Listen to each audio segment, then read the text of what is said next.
i7 ગુજરાતનો અવાજ।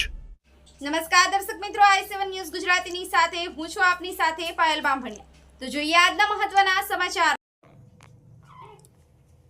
સામગાહન ખાતે દિવ્યાંગ બાળકોની સાથે તલના લાડુનું એક સામાજિક કાર્યકર દ્વારા વિતરણ કરવામાં આવ્યું।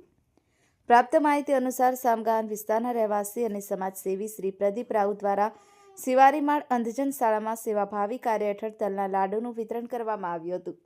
મકર સંક્રાંતિના પાવન પર્વ નિમિત્તે આયોજિત આ કાર્યક્રમમાં અંધજન વિદ્યાર્થીઓને તલના લાડુ આપી તેમની સાથે તહેવારની ખુશીઓ વહેંચવામાં આવી હતી। આ અવસરે શ્રી પ્રદીપ રાઉતે જણાવ્યું હતું કે સમાજના જરૂરિયાતમંદ વર્ગ સુધી ખુશી પહોંચે તે સાચી સેવા છે। શાળાના સંચાલકો દ્વારા આ સેવાભાવી પહેલ બદલ પ્રદીપ રાઉતનો આભાર વ્યક્ત કરવામાં આવ્યો હતો। કાર્યક્રમ દરમિયાન શાળાના સ્ટાફ તેમજ વિદ્યાર્થીઓ હાજર રહ્યા હતા અને સમગ્ર વાતાવરણ આત્મીયતા અને આનંદથી ભરપૂર રહ્યું હતું। i7 news Gujarati Dang.